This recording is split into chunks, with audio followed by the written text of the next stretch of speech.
Welcome to Mindvine, a mental health podcast for everyone. Since our first episode in 2016, we have been sharing stories of recovery, engaging with experts, and tackling the stigma associated with mental illness. The Mindvine podcast is produced by Ontario Shores Centre for Mental Health Sciences and is available on YouTube, Spotify, and Apple Podcasts. Welcome to the Mindvine podcast. My name is Darryl Mathers, and this is episode 94. As we get closer to 100, I'm proud to have our next guest talk about something that's really timely. We're going to talk, mental health. We're going to talk mental health in the Black community, given it's Black History Month.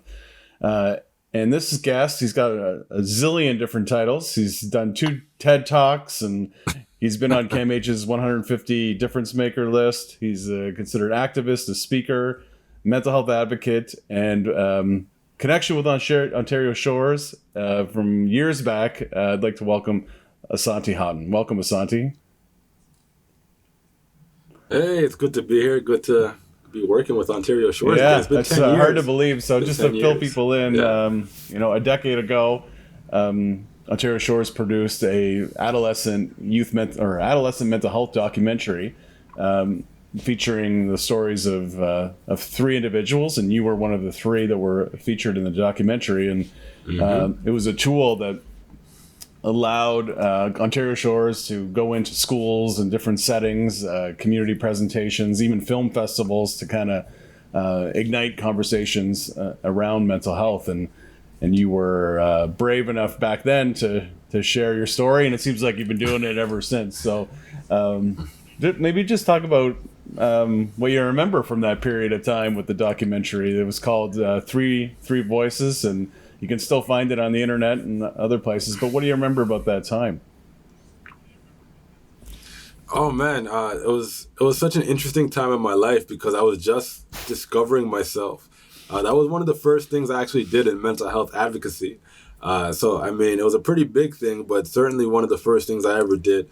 Probably, maybe less than a year or so into my advocacy career. So it was just an interesting time. I just moved out on my own for the first time. I had no furniture. It was just, it was that transition period really of becoming an adult. And, I don't know if I would say I was brave enough to do it. I was probably just naive at the time. I didn't realize the extent or the magnitude of what I was agreeing to when they asked me, but it was a fun time. It was really interesting to kind of see how these things get done from an artistic, technical standpoint, but also, it's interesting to look back sometimes at what I was saying at that time, and then 10 years later now connect to where I am in my life. And one of the things I talk about in that documentary is my ambitions to become a psychologist or a psychotherapist, and I never became that, but I found my way to essentially have, a similar impact in a lot of different ways. So it's really cool that we did the documentary. It's a really good documentary, actually. I'm not just saying that because I'm in it, but it's really good. And yeah, it was a lot of fun. I met Stella, who, we've become really good friends, actually. We're really close now. So for me, there was just, I don't know, it was just it was in some ways a challenging time in my life because of transitions, but also a great time in my life because it was just such a period of discovery for me. And I was discovering myself and discovering other people and discovering who I want to be in the world in a way that was positive for once, rather than the first 25 years of my life, which was really hard. Well, you talked about, telling your story for the first time and in the documentary, or at least in such a public way.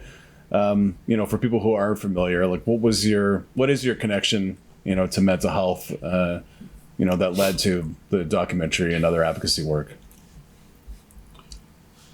Yeah, so my connection with mental health is I have lived experience of depression and anxiety and suicidal ideation. And mental health challenges are something that other family members of mine have experienced. My mom, she gives me permission to talk about her story. So, my mom got really sick unwell when I was about 15, 16 years old. And that was really tough for me because it just really came out of nowhere. We had no idea my mom was struggling whatsoever until one day the crisis line showed up at our house. And that's how we found out. So, for me, just being one of my mom's main caretakers during that time as a teenager, which is a very formative part of your life, but also experiencing mental health challenges at that time and, beyond, even after my mom started to get a lot better, I kept experiencing challenges myself.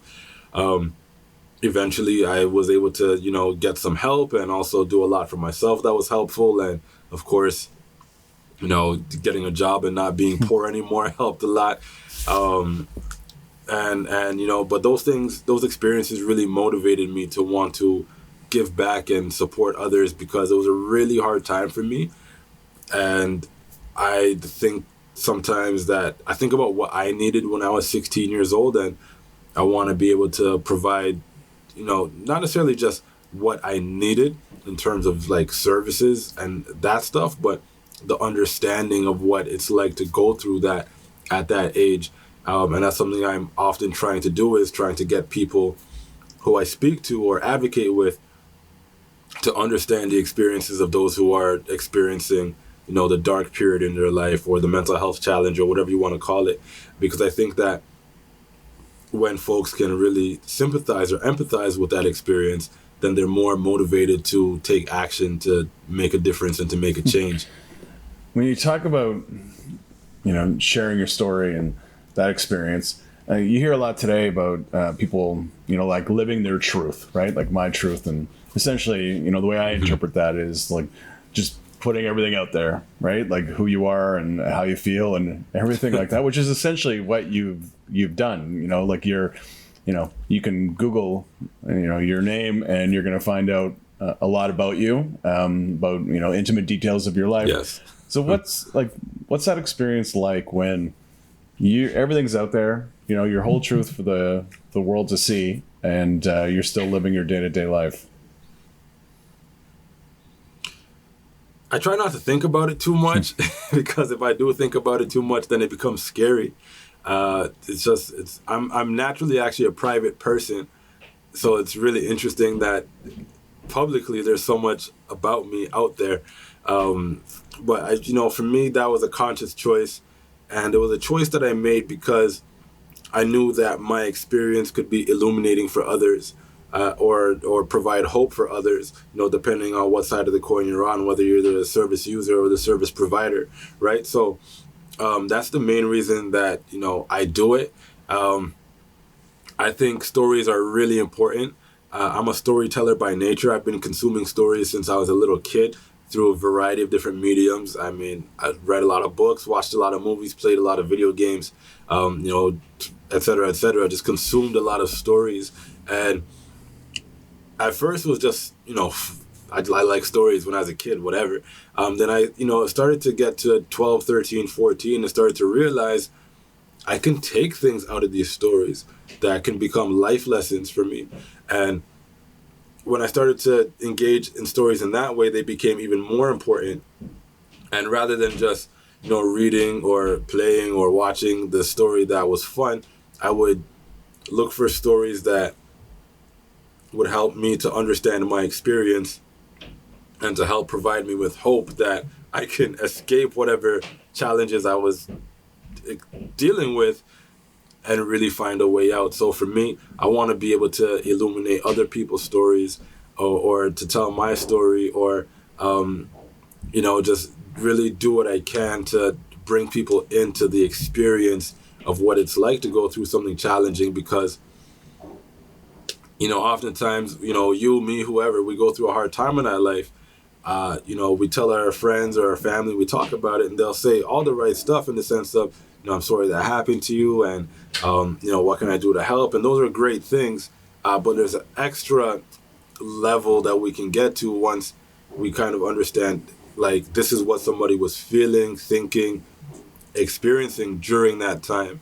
And it gives us more insight into what we can do to not just support them in that moment, but to, be proactive and to build structures that will support people, in a proactive way. So for me, that's the main reason why there's so much about me out there. It's,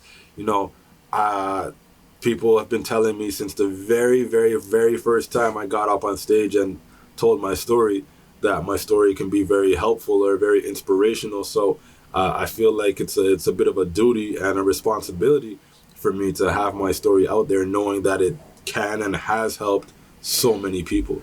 I notice, like you wear a lot of hats in terms of, like what you do, Yes. For a living. Like, how do all the things that you do, maybe what are some of the things that you do besides speaking related to mental health? Like, how does it all work together? It's interesting. It all points back to mental health and maybe even on a more, to go a little bit deeper, it really points to connection. Everything that I do is really about connection and bringing people together. I think one thing that I always struggled with was being put into a box. Because when I was a kid, I was really good at school and I got good grades. So everyone wanted to put me into that intellectual box. But school was not my main interest. My main interest was sports and music and creative things.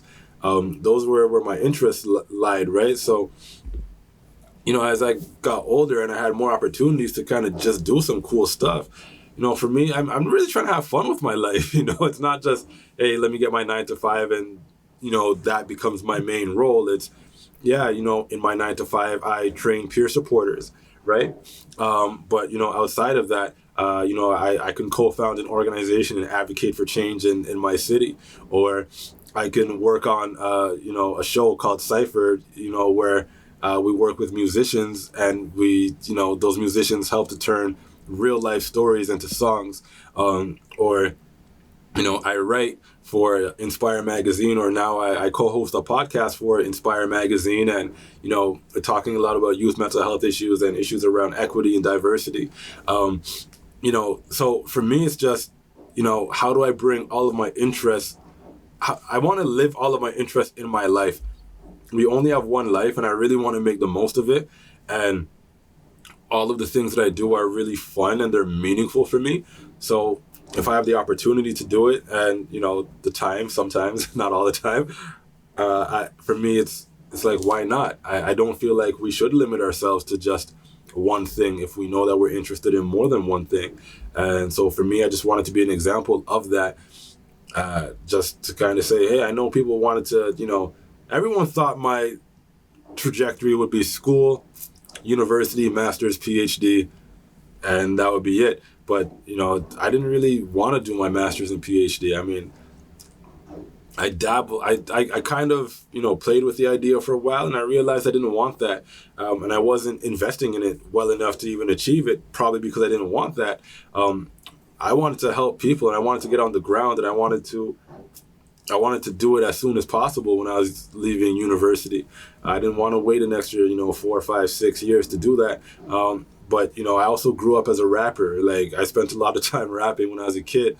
And even before that, one of my first ambitions was to be an animator and to draw. And then in high school, I thought about what if I could make film. So all these things were always like a part of me. It's just as I have, as I just had more and more opportunity to get involved in certain things, I said, yeah. So it's really cool now to be doing, my 9 to 5, but also advocacy, but also, working with Sony Music on stuff, or Vice Media, or whoever. And it's just, I don't know, I feel really blessed to be able to contribute, in so many different ways, and for everything to always lead back to the things that I'm really passionate about, which are mental health and equity. In the mental health space, and even, beyond that, you're a bit of a celebrity, right? Like you speak at a lot of conferences, and you obviously are all over. You're all over the internet as well, as I mentioned earlier. But for those of us who work in mental health, and or people that have lived experience with mental health, there's a good chance they've come across something you've done, or they've been somewhere where you've spoken. When you're having those, what are those interactions like when people come up to you after, whether it's, a speaking engagement or some type of an event, or recognize you somewhere? Like, what are kind of the interactions you have with people? I think probably the one that is still weird to me is when people recognize me from somewhere. It's like, it doesn't happen too often, but sometimes I'll be like on the street. I remember one time I was at the jazz festival in Toronto, and, a young man walked up to me and said, "Hey, I remember when you did this such and such thing here and there." I was like, wow, that's cool. That was 2 years ago and you still remember that. So I like when that happens, particularly because it means I made an impact, and I was memorable in some way. And if I'm memorable, hopefully that means that I said something or did something that someone could walk away with and use in their own life to make their life a little bit better.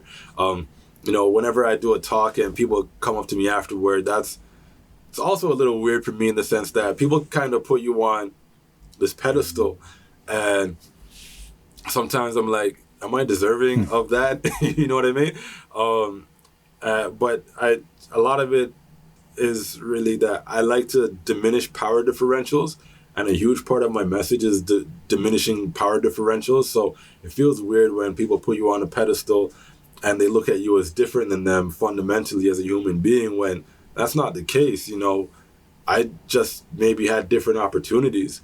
I don't think I'm that special in terms of, I don't think I'm more special than any other human. I think I'm pretty good at certain things. Like, I'm good at talking to people and connecting and leadership and, those things, and relationship building. I'm good at those things, but it doesn't mean that I'm better than anybody else on a level of humanity. Right? So, that's the part that gets weird for me sometimes, is because I think we've been trained by society to look at celebrities or famous people or folks who have achieved something as different from us fundamentally. But, my experience in life, I worked in a nightclub for 5 years in the entertainment world, and I met, a bunch of celebrities, and you get to talking to them, and they're just regular people who are really good at a thing and probably get paid a lot of money for it. Now, maybe I'm really good at a thing. I don't get paid a lot of money, but I think the thing I always try to emphasize is that, I have talent in certain areas. That doesn't mean that I'm better than anybody. Like, we're all still on an equal playing field. It's just, for me, a lot of it is just, I said yes to everything when I was younger because I wanted to help people so bad. I had a lot of free time, and I also, some of it was paying, so I needed some money too. So, a lot of it just started there, and then, you say yes enough times, and people are like, hey, this is someone who's generous with their time.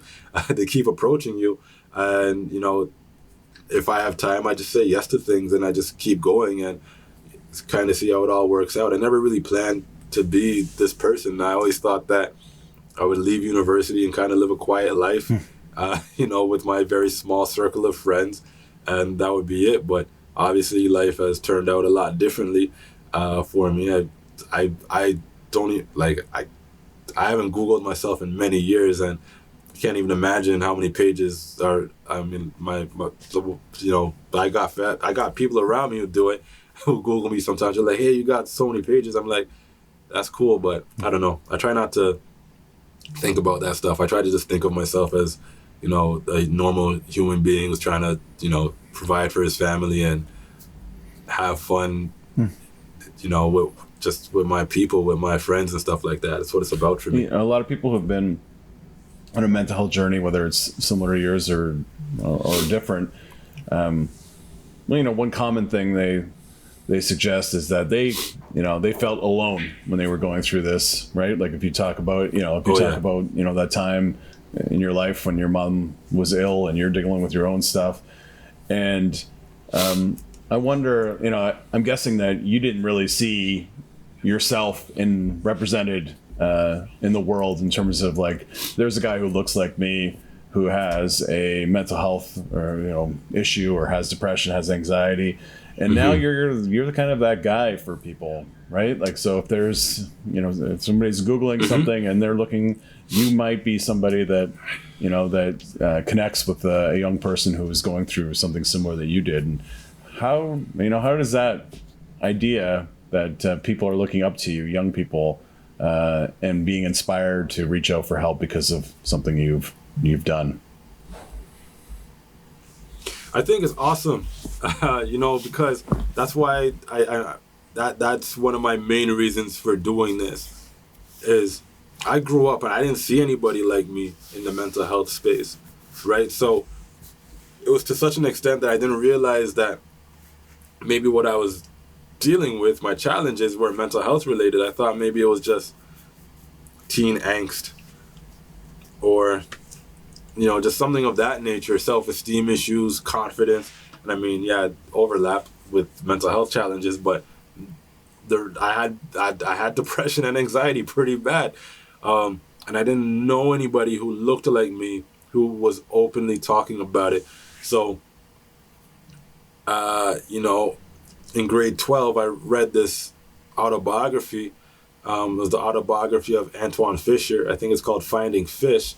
And it's about this African-American guy who essentially grew up with more trauma than, the whole book is not safe for work. It's so much trauma in that book, of every kind of abuse you could imagine. And anyways, this, African-American dude who grew up with all this trauma, struggled in so many ways growing up in his formative years because of that trauma, couldn't connect with people, had a lot of trouble making friends, but was still kind of well-liked, ended up in the military as a young man, met a mentor. That mentor really helped him to sort through a lot of issues, helped him to get some help.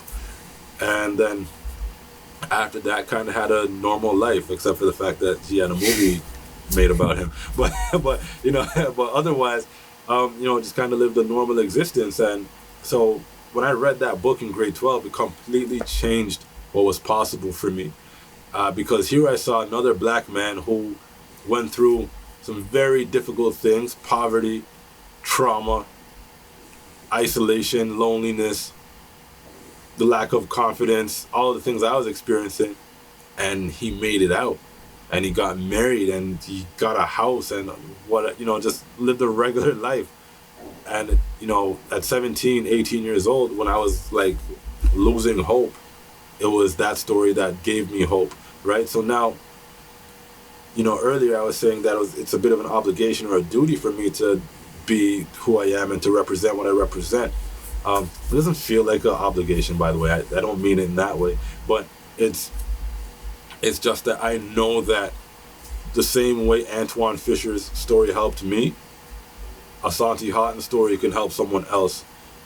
And, so for me, that's really what it's about. And I've had so many young people say, yo, you're the first guy who ever said what I needed to say, or who said something that really connected with me, or your story is so similar to mine. I can't talk about my family members' mental health challenges and how that's impacting me with my friends. And, sometimes these are the most popular kids in the school, right? Who are coming up to you and saying this stuff. So you never know who's struggling or who needs to hear the story.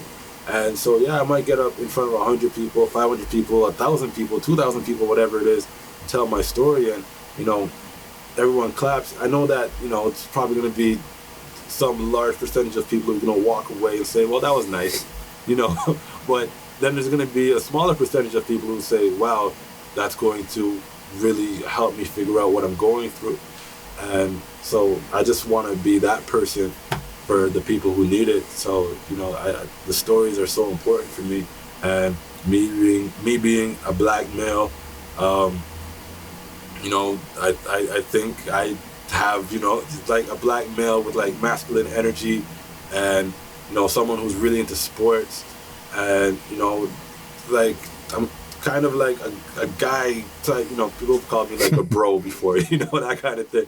I don't consider myself that way, but I grew up in poverty. I'm from, the projects. I was a rapper growing up, kind of. I played basketball. It's all these things. I wear my hair out like this. For me, it's about representation, and for, people who look like me to see me and say, hey, I could make something of myself despite the challenges. And then for people who don't look like me to see me and say, someone who looks like that can still be a very productive member of society. So when they see someone else who looks like me, where in the past maybe their bias would get in the way of them seeing the potential in a person because they've met me or seen my message, maybe now, I've helped them to reduce that bias so that they can interact with more diversity in such a way where everyone is being supported. So, these are the things I think about all the time. Share a lot of that on social media. If you follow Asante on Twitter, you'll see that he's passionate about a lot of things. Most recently about getting Fred VanVleet voted Yes. or named to the All-Star team, which was successful. But yeah, you tweet a lot about basketball, but you also tweet a lot about mental health, and in particular about like mental health, as it relates to the Black community. And as a middle-aged white man and representing, kind of that population, we hear the term like mental health in the Black community, and some people might say, well, why isn't it just mental health in the community, right? Like, what's so different about mental health in the Black community? And I'm wondering if you can help people understand when we say, when activists and advocates are talking about changes in terms of mental health and providing service in the Black community, what are they talking about? Well, I think the first thing is to dissect why people are asking the question, why mental health in the Black community, or why mental health in the trans community, or why mental health in whatever community. Like, why is that a question we're asking? What is wrong with, different communities having their own, perspectives and experiences and lens through which they see, the ways in which they want to live their life, or, that kind of thing. The reality is that, in Canada, we have tried really hard to be good at diversity by washing it away, by pretending it's not there. And I think recently we're learning that that's not the right approach, and that a better approach is actually to acknowledge all of the diversity that exists, and to acknowledge that diversity inherent within it is people have different life experiences and ways in which they see the world. So much so that the culture that you grew up in will influence the kinds of delusions and hallucinations that you have. If you have schizophrenia, for instance, right? Or, a disorder where you're having those kinds of psychotic symptoms, right? So it's really important that we do look at things along the dimension of difference, because, mental health in the Black community, obviously one of the big challenges that we deal with is racism. Right. But it's going to look different for, mental health in, the Indian community, or mental health in the Chinese community, or mental health in the Brazilian community, or wherever, because our cultures are different, which means the way that we think about health, wellness, identity, who we are as people, all these things are so different. How people treat us, how society treats us, our power and privilege, all these different things. So it's important to, I think, differentiate when it makes sense to differentiate, because if we're not making that, those distinctions, then we're not really helping people in the best way possible. It's like I do this a lot. I use sports analogies. So if I'm coaching a player, and whatever the sport, and I see they're pretty good, but they can get better, am I just going to tell them to practice more? Or am I going to say, you need to work, if we're talking hockey, you need to work on your stick handling, your basketball, you need to work on your dribbling, soccer, you need to work on, your defense, whatever it is, right? But the point is to be able to break it down into pieces such that the work that you do is more meaningful and has more of an impact. So if we generalize across the board, we want to make mental health better for everybody, but we don't take into account the differences that, different identities, communities are facing, then we might kind of make mental health better for everybody, but not to the extent that we could if we were to look at, each group differently, and to say, let's maximize, the potential of whatever intervention we're trying to do with that group by focusing specifically on their unique challenges and the unique solutions that need to be exercised in order to get to where we want to get to. So I think that's really what it's about. Within the Black community, of course, a huge thing is just, racism, and of course, another piece is poverty. Our history is such that slavery was a real thing, and slavery was a huge interruption to the family unit, a huge interruption to wealth building, and of course, it also, was based upon, the idea that Black folks were less than others in a variety of different ways, less human, less intelligent, less whatever, more violent, all these different things. And these ideas sometimes, many times, carry forward in our society, and that impacts how we're treated, and how we're treated impacts our mental health and our opportunities. For me, I look at things like, yeah, it sucks if someone calls you the N-word. Like, yeah, that hurts, What also hurts is me not being able to get a job because of systemic discrimination. And that's going to have way more impact on me in terms of my mental health than, someone who calls me the N-word on the TTC or whatever. So TTC is Toronto Transit Commission, or Transportation. I don't know who's listening.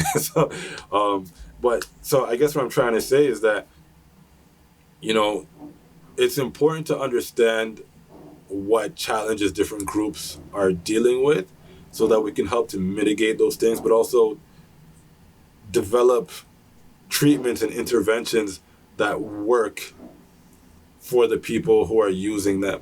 Therapy was hard for me because at the time I was doing therapy, I couldn't find anyone who had a similar experience to me. So, I ended up getting therapy from people who are, different identities. The person who I really liked was, she was a white woman. She was really effective. But it was still challenging for me to discuss certain things with regard to race and identity, which were, huge problems for me at that time of my life, as I was trying to figure out my place in the world as this, essentially this Black man from the projects who was entering all these spaces where I was the only person who looked like me.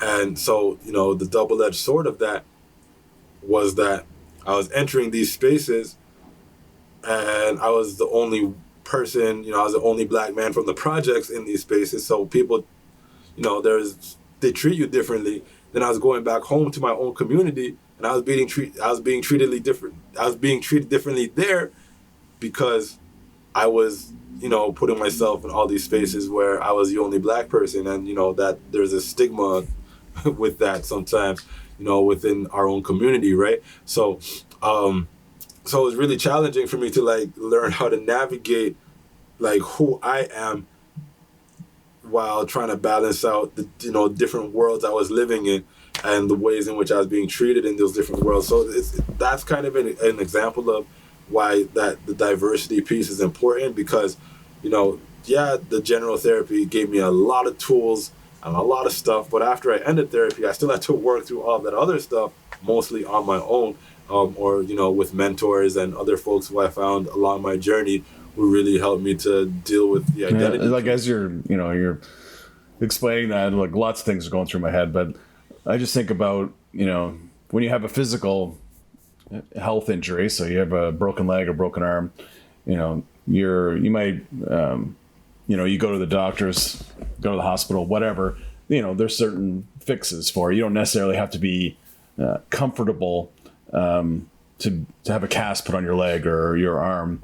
But when you're talking about mental health and you're at a point where you're reaching out for help, people who aren't experiencing discrimination oftentimes switch therapists because they don't connect with them.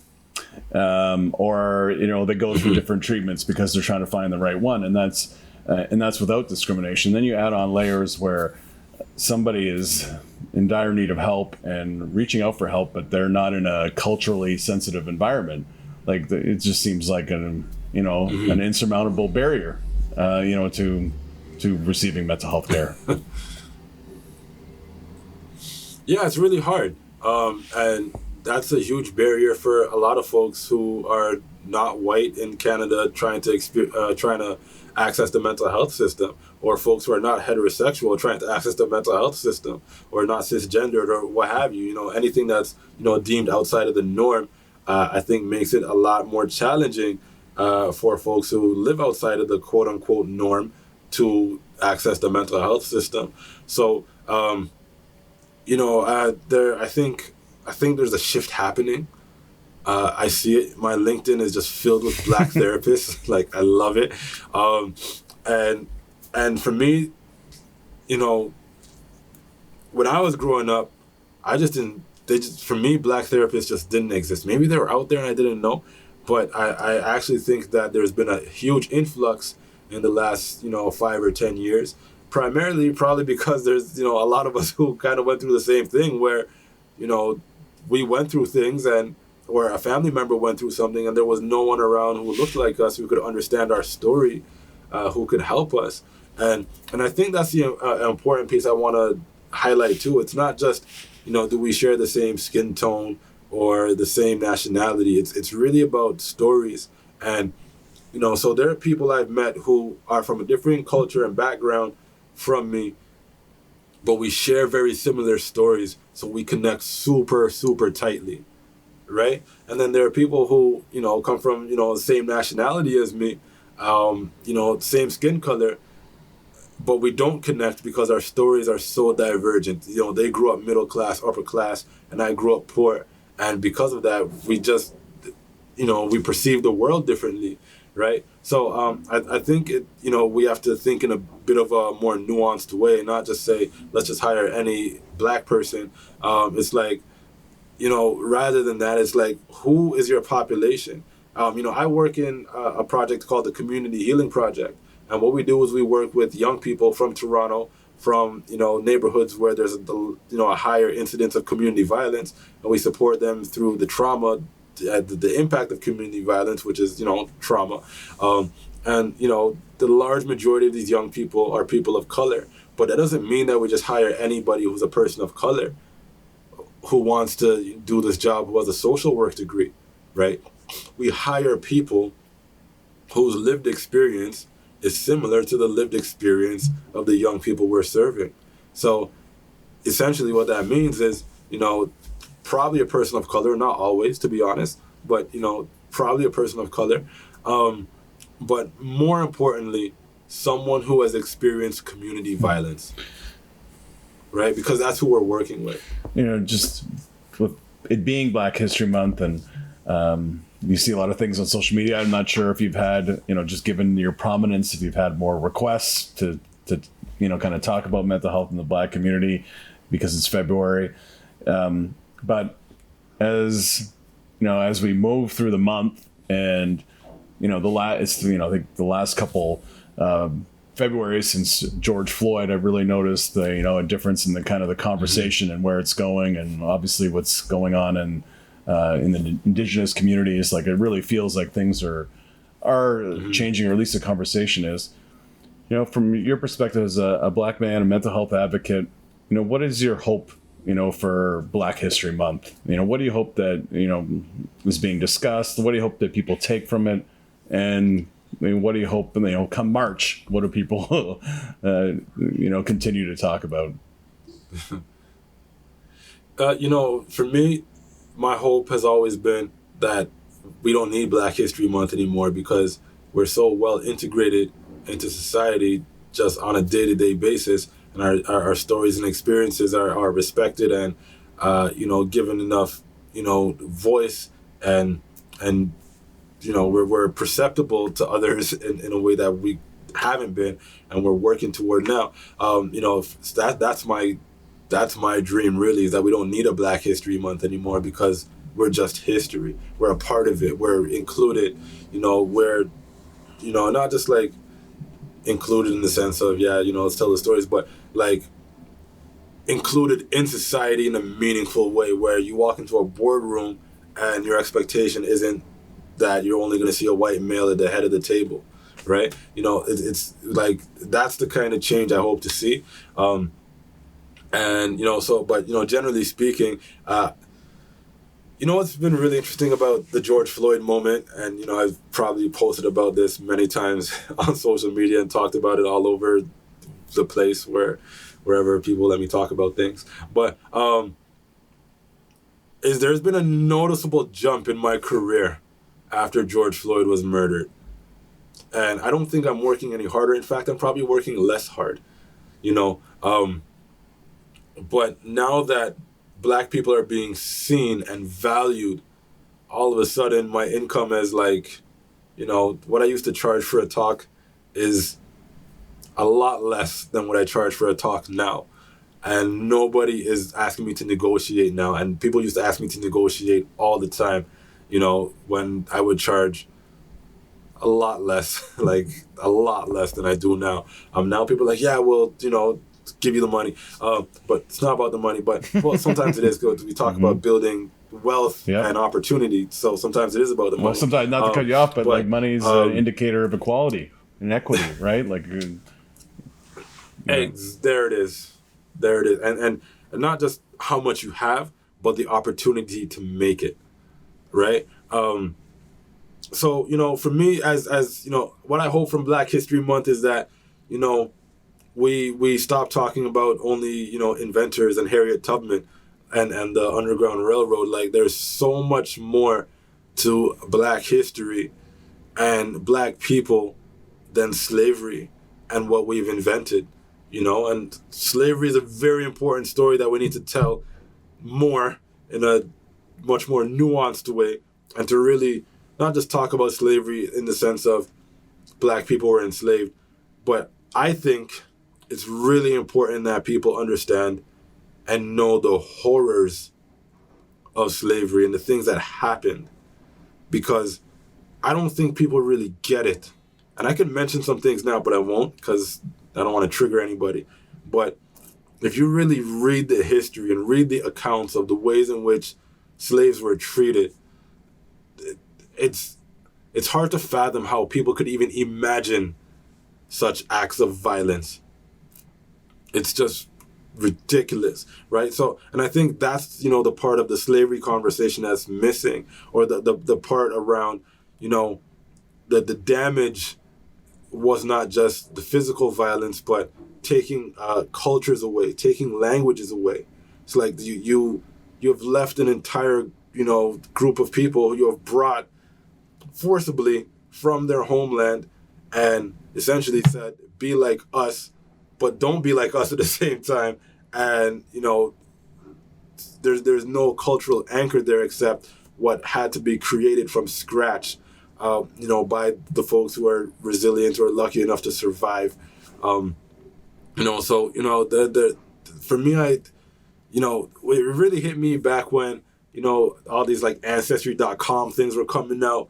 And, you know, reluctantly I logged on, not expecting to really find anything because slavery.